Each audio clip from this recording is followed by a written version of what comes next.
Hi, babes, and welcome back to the Shelb Life. Okay, so I wanted to give you an update on my sensitivity testing and what I've been doing.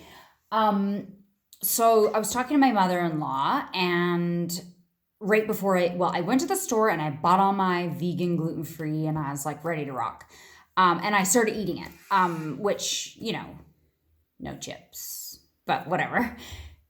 I was ready to do it. And she says, well, and I know she's celiac. And so she said to me, okay, but you rated really high on the sensitivity testing. Why don't you get the blood test that indicates if you are in fact celiac or not? Which on the form, like with recommendations, it did say you might want to look into that. And so I thought, okay, well, she said, it's really easy. You just go get a blood test from your doctor. It takes however many days to get the results back. But if you go off gluten and you're rocking your gluten free and you feel great and whatever, but you think, oh, maybe I am celiac, or you don't feel great and you want to know, you want to check it, you have to be eating gluten for 6 weeks before you can take this test. So it doesn't make sense for me to go off gluten for all this time and then be, maybe I do want to know like how sensitive I am.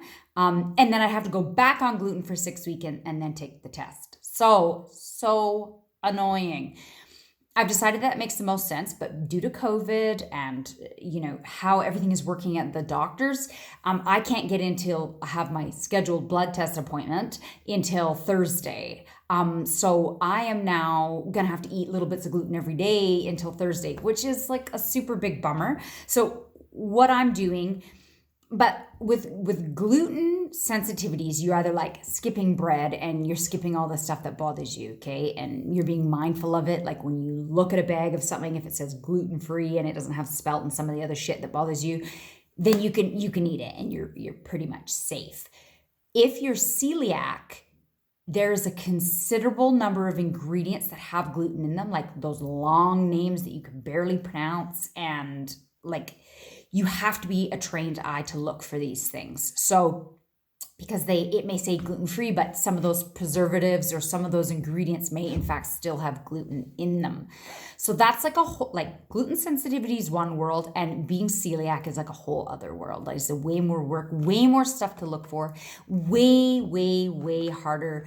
You have to pay way more attention to actually get the benefits to every ingredient in anything that's made. So I've opted, okay, I'm going to do the blood test. So I don't go till Thursday. It's Monday today. So I'm just going to have to, I'm basically eating, I've dropped out the chicken, the pork, and the eggs, and salmon and whatever else.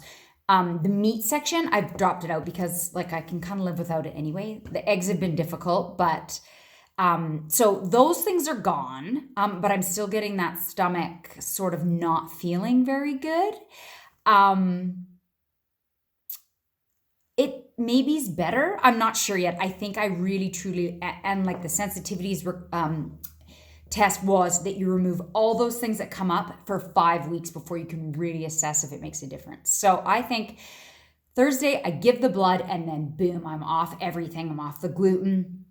Anything that flared up should be removed. So we'll wait till Thursday and then I'll give you guys another update on like how I'm managing eating whatever food. But so far I'm doing okay without the like chicken products, like the meat products.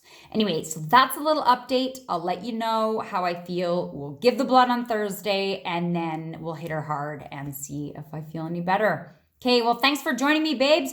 Mwah! And we'll see you again on the Shelb's Life.